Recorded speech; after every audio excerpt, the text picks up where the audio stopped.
Chers amis internautes, fidèles téléspectateurs du site www.starducongo.com, chers amis web lecteurs du site starducongo.com, nous vous saluons. Aujourd'hui, nous avons pour inviter la chanteuse, écrivaine, poétesse Nati Ebriette. Bonjour Nati. Bonjour monsieur le journaliste. Comment allez-vous? Ça va très bien, impeccable. Aujourd'hui, sur notre site, nous avons l'honneur de vous recevoir pour nous parler de vos œuvres. Au préambule, est-ce que vous pouvez nous parler de vous?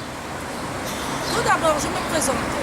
Je suis l'artiste, poétesse, écrivain, chanteuse, auteur, compositeur, réalisatrice, productrice, éditrice, danseuse, conteuse, présidente fondatrice de l'association Culture et Tradition Africaine créée le 2 juin 2003 à Paris et ambassadrice de la musique congolaise du centre UNESCO Éducation pour la paix au Kivu. Ok, on voit que vous avez plusieurs cordes à votre arc. Entre la littérature, la musique et la danse, quel est votre domaine de prédilection? Bon, je ne sais pas comment je vais l'expliquer. Déjà, j'ai commencé à m'inspirer, à écrire des poèmes, j'avais l'âge de 8 ans, sans savoir que c'était des poèmes. Et c'est à l'âge de 12 ans que mon professeur de français m'a dit que c'était des poèmes. Donc je dirais que c'est une inspiration divine, saine. Et c'est la poésie qui m'a amené dans le monde de la musique. Donc c'est ça. Dans le monde de la musique, dans le monde de l'écriture. Donc ça vague ensemble comme les vagues de mer. Combien d'œuvres littéraires avez-vous à votre actif? Bon, actuellement, j'ai 2 œuvres. Comme vous le voyez, il y a Le Cri de l'affligé. Oui, on va faire un zoom. Le Cri de l'affligé. Oui. Vous voyez? Oui. Sorti en 2001, lorsque j'ai organisé les spectacles en faveur des enfants de la rue à Pointe-Noire.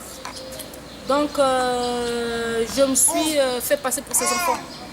Je dois signaler que ces enfants de la rue ne sont pas nés dans la rue. Donc ce sont des enfants qui sont dans la rue à cause des circonstances de la vie que nous tous nous connaissons.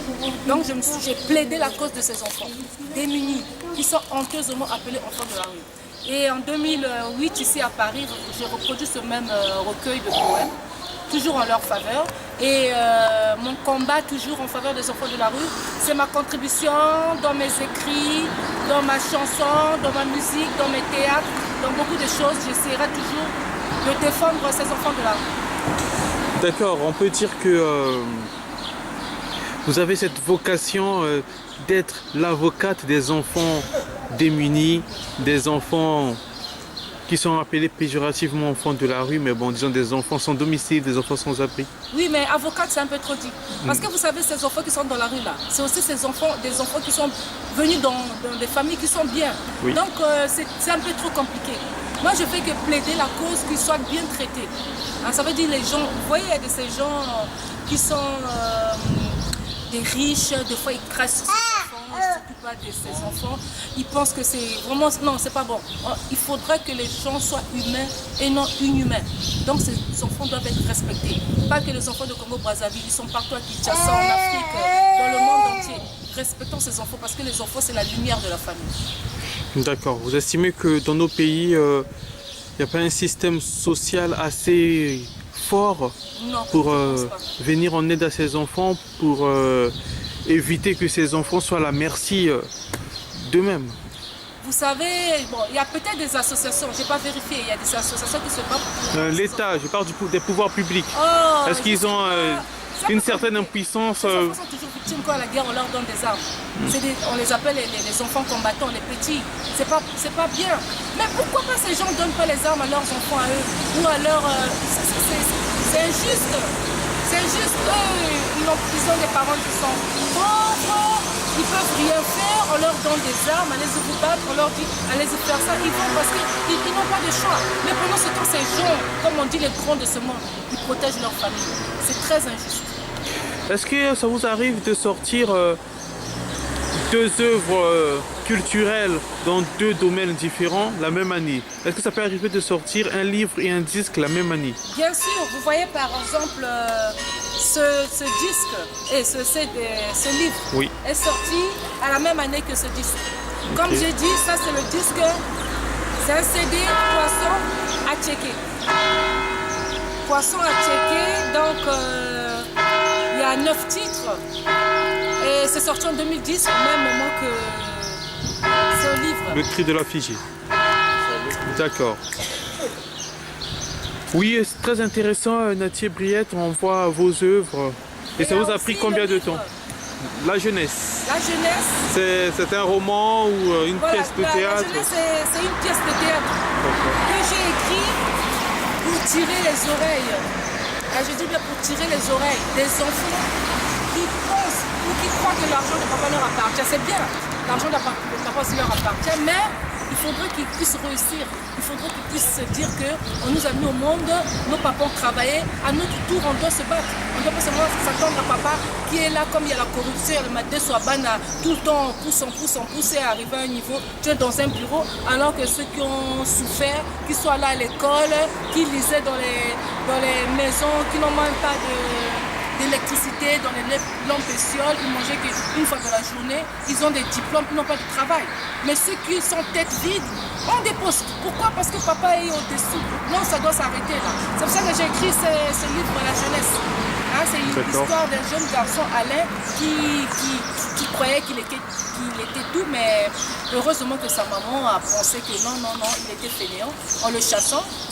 Il s'est cherché, il a remercié sa maman, il a dit ah tiens maman merci, si tu ne m'avais pas cherché, tu ne m'avais pas chassé de la maison, je ne devais pas me chercher seul. Pour moi je comptais que sur toi. Donc c'est ce livre La jeunesse qui a été apparu aux éditions Percé, c'est toujours moi l'éditrice. Et ça c'est l'édition Almaté. À Nantes, tous ces livres c'est à Nantes. D'accord. Et parlons de votre futur, quels sont vos projets? Est-ce que vous avez un album en vue?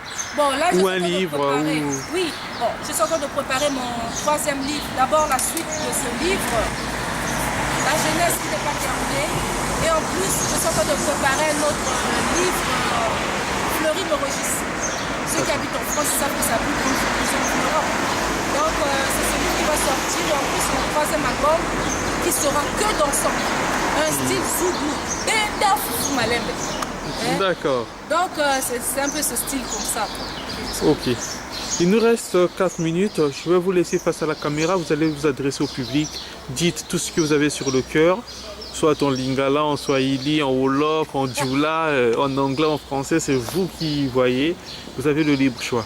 À vous la parole. Je souhaiterais que mon association culture et tradition africaine, qui est déjà représentée au Congo-Brazzaville, à Pointe-Noire et à Brazzaville, et à Pointe-Noire à Brazzaville, soit un peu connu en Afrique. Donc, tous ceux qui voudront être en contact avec moi, ils n'ont qu'à aller pour me site. Ben, je salue tous mes fans, tous mes mélomanes. Ici, nous sommes à Rouen. Je vous remercie.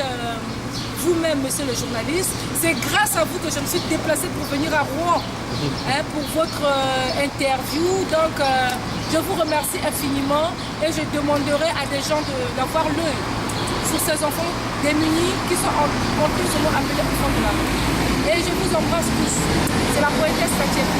Merci Nati. Merci. Au revoir. Au revoir.